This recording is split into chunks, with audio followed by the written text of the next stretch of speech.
आदि शंकराचार्य के, देखिए आज जितने शंकराचार्य बैठे हैं, एक शंकराचार्य छोड़ के बाकी सब आदि शंकराचार्य, जिन्होंने कहा था कि न योगे न सांख्य न किसी चीज से ये नहीं होने वाला है, सिर्फ माँ की कृपा से ही आदमी पार हो सकता है। शंकराचार्य को बांध करके जंगल में डाल दिया और ये लोग सब सर पे सोने के चवर लगा करके घूम रहे हैं। आपको पता है सोने का छत्र चाहिए, अंदर शक्ल देखिए कैसी। शंकराचार्य का मतलब कितनी बड़ी चीज होती है। साक्षात दत्तात्रेय जी का अवतरण कहाँ और कहाँ ये आजकल के भाड़ोत्री। फिर उसका रिएक्शन आता है। ये समझ लेना चाहिए कि इस शक्ति को अगर आपने ठीक से समझा नहीं, उसका रिएक्शन आज ये आया कि हमारे यंग लड़के यहाँ कोई दिखाई नहीं दे रहे, सब कॉलेज में उठ करके समय बर्बाद कर, कोई यहाँ आने वाला नहीं, उनको धर्म से कोई मतलब, सोचते हैं बेवकूफ लोग हैं हमारे माँ बाप, चलो जान दे उनको करना करने दो, हमसे कोई मतलब। वो सोचते हैं हम बड़े अक्लमंद, वो भी बेवकूफी में जा रहे, एक चीज से छूटे तो दूसरे में जा रहे। लेकिन आपको भी धर्म की स्थापना करनी है, जागृति तो होनी चाहिए, पार भी होना चाहिए, लेकिन अपने विचारों में थोड़ा सा बैलेंस आप लाइए, संतुलन लाना होगा और सोचना होगा कि कोई भी एक्सट्रीम विचार अगर हम लेकर चले हैं तो सहयोग में आपको फायदा नहीं होने वाला। You have to be in the centre. कोई भी एक्सट्रीम आदमी हम सहयोग में लाभान्वित नहीं हो सकते। आप उससे बहुत ही निकट है और आपको आत्म साक्षात्कार नहीं चाहिए तो हम कुछ नहीं कर सकते। बहुत से लोग ऐसे भी हैं कि वो कहते हैं कि चाहे आत्म साक्षात्कार हो ना हो, हम तो भाई जनसंघी हैं और हम उसी से चिपक के रहेंगे, हम तो मारेंगे वहां मुसलमान मिलेगा तो चिपके रहे। जब भगवान के सामने जाएंगे तो भगवान आपसे पूछेंगे कि भैया क्या बात, कल हम तो भाई जनसंघी थे और हमने एक गुरु बनाया तो उसको हम पैसा देते थे, अच्छा, और उसने हमसे कहा कि तुम स्मगलिंग करो चाहे कुछ करो, बस पैसा इधर दे दो मेरे पास में पर्स। तो मैं उसको पैसा देता था, फिर स्मगलिंग में पकड़ा गया और अब मर गया हूं, अब तुम्हारे सामने आ गया। तो भगवान बोलेंगे अब जाओ नरक की गति। वहीं उनके गुरु भी बैठे होंगे और ये भी बैठ जाएंगे। गुरु लोग कभी नहीं बोलेंगे आप ऐसा नहीं करो वैसा नहीं करो, ना ना ना ना ना ना ना, वो तो ऐसा बोलेंगे तो उनकी तो सारे ये चली गई। ये तो माँ ही बोल सकती कि बेटे ये नहीं करने, ये करना मना है, गलत बात। वो क्यों बोलने चाहिए? उनको तो आपसे पर्स से मतलब है, पर्स यहाँ रखो और आराम से बैठो। हमको गुरु मानते हो ना, भजो हमको और पर्स इधर में दो, काम करो। तुम्हारे मृत्यु के बाद, परमात्मा के साक्षात के बाद क्या होगा इसका उन्हें विचार नहीं। उनको खुद भी अपना विचार नहीं है कि स्वयं उनका क्या होगा। ये पैसे और ये चीजें जो इन्होंने इकट्ठी यहाँ कर रखी, इसका क्या बोझा उठा करके ले जाएंगे? ये लोग खुद ही नर्क में, अति घोर नर्क में जाकर बैठे। इनका भी महान सत्यानाश होने वाला है, इसमें तो कोई शंका नहीं। लेकिन आपको भी साथ लेकर डूबेंगे। इनकी गठरियां इनके साथ नहीं जा सकती, ये आप स्वयं जानते हैं। कोई भी आदमी पैसा आपसे मांगे अगर परमात्मा के नाम पे, तो पहले समझ लो कि यहाँ भगवान नहीं मिल सकता। ये बात दूसरी कि समझ लीजिए आज भारतीय विद्या भवन बनाना, ठीक है, भारतीय विद्या भवन का भगवान से कोई संबंध नहीं है। इसको भवन बनाना है, इसके लिए पैसा इकट्ठा करो, बनाओ, हो गया। इसका भगवान से कोई संबंध नहीं हो सकता। कोई कहे कि भगवान के लिए दो, भगवान के लिए क्या दे सकते हैं आप? क्या है आपके पास? क्या दे सकते हैं? सभी कुछ जब उसका है, उसे कुछ भी देने लायक नहीं। हम क्या दे सकते हैं सिवाय अपना हृदय उसको दे दें, अपनी श्रद्धा उसे दे दें और देने का कुछ। और जो आपसे आज ही एक साहब मुझे कह रहे थे कि माता जी आप कुछ फीस लगाओ, आप तो एक पैसा नहीं लेते हैं, इसी से लोगों को इसकी कीमत नहीं रह जाती। मैंने कहा वाह क्या कहने आप। मैंने कहा ये बताओ तुम अपने माँ के प्यार को कितने रुपए में बेचोगे? कीमत लगाओ। आज ऐसी बात कही सो कही, फिर कभी नहीं कही। ये सब चीज कोई सोच ही नहीं सकता, क्योंकि हर एक चीज हम पैसे के मामले में सोचते हैं। वो बालाजी के उसमें है, वो सर पे कुछ लगाते हैं, उसकी लगा रहे बोली, इसके चवर घुमाने के उसकी बोली लग रही। सब जो है शेयर मार्केट हो गए। तुम लोग अपने माँ के प्यार को भी बेचने निकले हो क्या? अपने धर्म की कल्पनाएं कितनी कितनी घृणित हो गई। जरा सोचो, जरा सोच। क्या हम लोग बिल्कुल प्यार नाम की चीज जानते ही नहीं? क्या हम लोगों की माए नहीं की? क्या हमने संसार में प्यार ही नहीं देखा है? क्या इतने हम लोग जड़ हो गए हैं कि इसे समझ नहीं सकते? ये सब विचार हमारे सामने हमारे गुरुओं ने रखे और हमें बताया, सिखाया, इतना सफर किया विचारों। उससे ऊपर जो चक्र है वो सारे ही गुरु हमारे अंदर स्थित है। वो सारे ही गुरु हमारे ही अंदर रहते हैं और हमारा मार्गदर्शन करते हैं। अगर हमने अपना रास्ता गलत कर दिया, माने सहयोग में, मैं किसी से नहीं कहती कि तुम भाई शराब मत पियो, सिगरेट मत पियो, किसी से नहीं कहती। जब आप पार हो जाते हैं आप खुद ही छोड़ देते हो। 90% लोग खुद ही छोड़ देते, कोई आदत ही नहीं रह जाती। कारण ये है कि जब आप अपना ही मजा उठाने लग जाते हैं तो आपको टाइम कहाँ कि कोई और चीज का मजा उठाए। आप बोर होना ही भूल जाते हैं। आनंद इतना आने लग जाता है हृदय का कि आप इस चीज को भूल ही जाते। इसलिए मैं किसी से कहती नहीं हूँ, लेकिन ये घटित हो जाता है, ऑटोमेटिक हो जाता है। उसके बाद आप ऊपर देखेंगे कि जो चक्र है जिसे कि हृदय चक्र कहते हैं, इस हृदय चक्र में जगदम्बा का स्थान है। आप जानते हैं जगदम्बा जी शिव की पत्नी शिवा है। शिव हृदय पे वास करते हैं। हमारे सबके हृदय पर शिव जी का वास, और हृदय के अंदर आत्मा की ज्योत है जो परमात्मा का प्रतिबिंब है। यह है या नहीं है, यह आप बाद में देखिएगा। है इस प्रतिबिंब स्वरूप आत्म स्वरूप के अंदर एक प्रकाश ज्योति सी है जो हृदय में रह करके आपके पूरे कार्य को देखती है, आपको पूरा वॉच करती रहती है। वो कहीं इन्वॉल्व नहीं होती, साक्षी होती है, देखती रहती है। और आपके अंदर जो कुंडलिनी त्रिकोणाकार अस्थि में रखी हुई है उसके ऊपर उसका रिकॉर्डिंग होता है। वो जो कुछ देखती है, वो आत्मज्योत जो कुछ आपका कार्य जानती है, देखती है, वो हर कार्य को जानती है। आप उससे कुछ नहीं छिपा सकते। वो साक्षी है, देखती जाती, रिपोर्टर जैसे। और वो सारा इस कुंडलिनी पर, उसका प्रकाश पर, और कुंडलिनी जानती जाती। उसका एक त्रिकोण सा बना हुआ है। हृदय से यहाँ पर माथे के ऊपर सदाशिव जी का पीठ है, वहां से कुंडलिनी को इंफॉर्मेशन जाता है। और जैसे कोई टेप रिकॉर्डर होता है, इस तरह से कुंडलिनी सारा नोट करती जाती है। बहुत से लोग कभी कभी मैं उनसे कुछ बात पूछती तो बहुत आश्चर्य पूछती, माता जी आपको कैसे मालूम? तो मैं कुंडलिनी से जो जानती हूँ, तुम्हारा सारा टेप ही बजा सकती हूँ। तुम्हारा टेप बजा लिया, खत्म। और जो चाहिए वो टेप खींचना भी नहीं पड़ता, सब सामने आ जाता, सारा कुंडलिनी में जमा रहता है।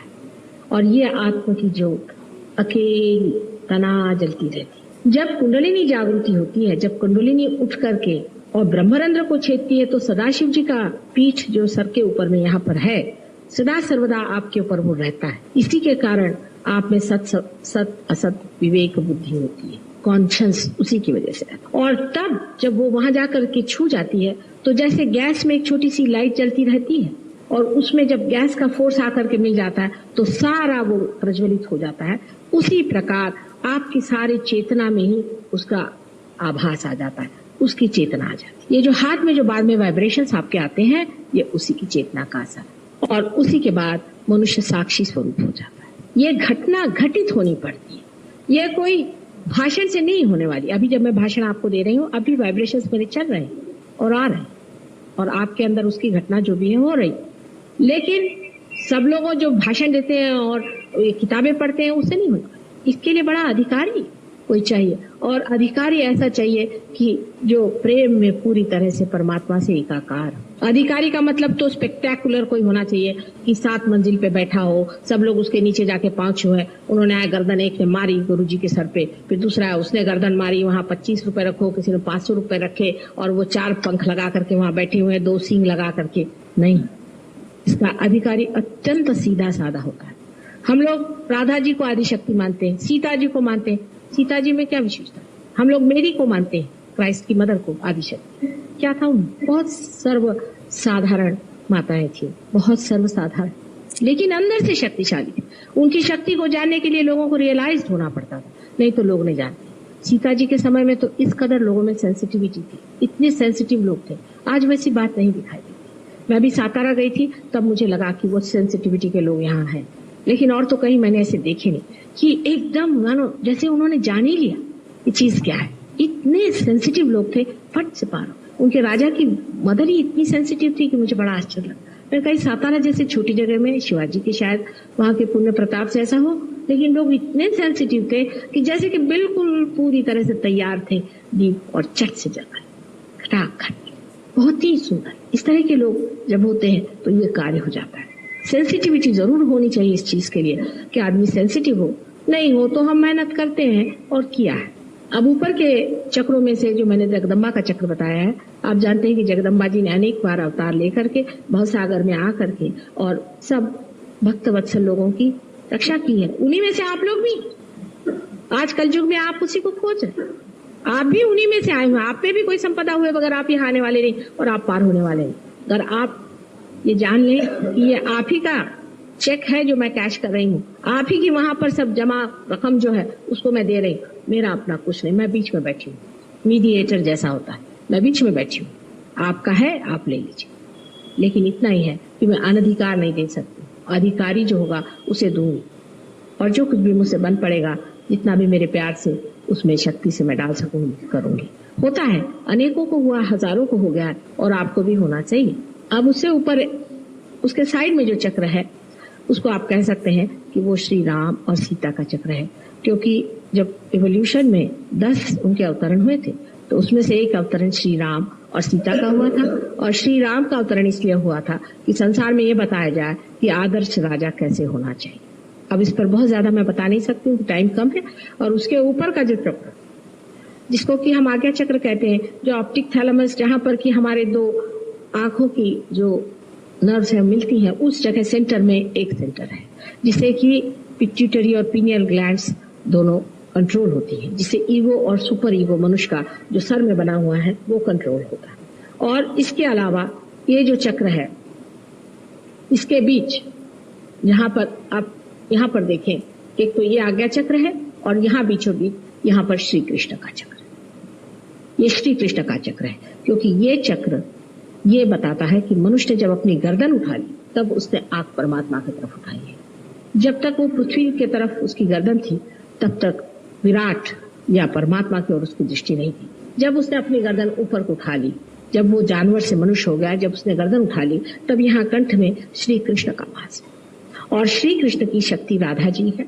आप जानते हैं राधा, रा माने शक्ति और धा माने धारने वाली।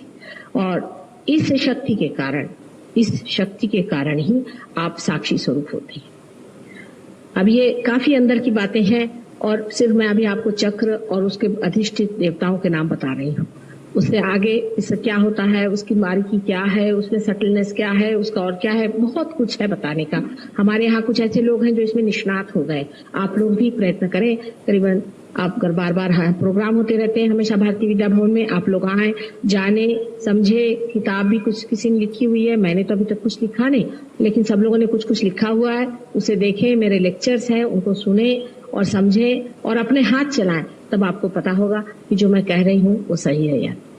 अब जो ऊपर का जो आज्ञा चक्र है जिसे मैंने बताया था, उसमें महाविष्णु का अवतरण है, जिसको आप अगर देवी भागवत पढ़ें तो आपको पता होगा कि महाविष्णु एक बहुत बड़ी बालक की अवतार की स्थिति है और उसमें उन्होंने श्री गणेश को ही मुख्य तत्व माना है। श्री गणेश मुख्य तत्व मान करके उस अवतार को संसार में भेजा गया था, जिनका नाम ईसा मसीह। ईसा मसीह दूसरे तीसरे कोई नहीं, श्री महाविष्णु का अवतरण है, इसके बारे में जिसको कि हम लोग बौद्धा कहते हैं, ये ईसा मसीह का अवतरण है।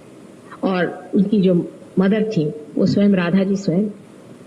इसका प्रत्यक्ष ये है कि जीसस नाम जो उन्होंने दिया है, ये जेसु नाम है, यशोदा से है। यशोदा का नाम कहीं भी नहीं आया, इसलिए उन्होंने इसका नाम जेसु दिया। और उनका नाम जो क्राइस्ट है वो दूसरा तीसरा कोई नहीं, कृष्ण से है, क्योंकि कृष्ण ही उनके पिता थे। बार बार जो पिता का वर्णन करते हैं, आप देवी महात्म्य पढ़ें, देवी महात्म्य में इस बालक के बारे में पूरी तरह से लिखा हुआ है। सिर्फ नाम का फर्क है, उसमें महाविष्णु लिखा है और उनका नाम जीसस क्राइस्ट है। अगर आप उनको पढ़ें तो आपको बिल्कुल पता होगा कि उन्हीं का वर्णन है, पूरी तरह से उनका वर्णन है कि वो संसार में आए और उन्होंने जो कार्य किए और जिस तरह से उन्होंने क्षमा उनका मुख्य तत्व था। क्षमा के ऊपर में उन्होंने सारे ही जितने भी आयुध थे उनको क्षमा में घोल के डाल दिए कि मनुष्य के पास सबसे बड़ा आयुध उन्होंने क्षमा का दिया। अब इसकी भी सत्यता प्रचिति आपको सिर्फ कुंडलिनी जागरण में हो सकती है सब चीजों की, कि जब कुंडलिनी उठती है और जब वो रुक जाती है किसी भी चक्र पे तो उसी देवी का नाम लेना पड़ता है। अगर उसका नाम नहीं लेंगे तो कुंडलिनी ऊपर नहीं आएगी। ये आप खुद देख सकते हैं, कुंडलिनी जब ऊपर आती है धीरे धीरे आप देख सकते हैं कि चक्रों पे आपको वाइब्रेशंस आते रहेंगे। आप आंख से भी देख सकते हैं, वहां पर आपको उसी देवी का नाम लेना पड़ेगा जो मैं कह रही हूँ। अगर नाम नहीं लीजिएगा तो कुंडलिनी चढ़ेगी नहीं, और जब वो कुंडलिनी चढ़ेगी तो आप जान लीजिए कि वहां पर देवी जो है वो खुश है। उसके बाद में सहस्त्रार में कलकी का अवतरण मानते हैं। कलकी माने जो सारा ही पूरे सारे 7 चक्रों का, 7 चक्रों के जो मालिक हैं वो कलकी है, और इसलिए उनका अवतरण सहस्त्रार में मानते हैं।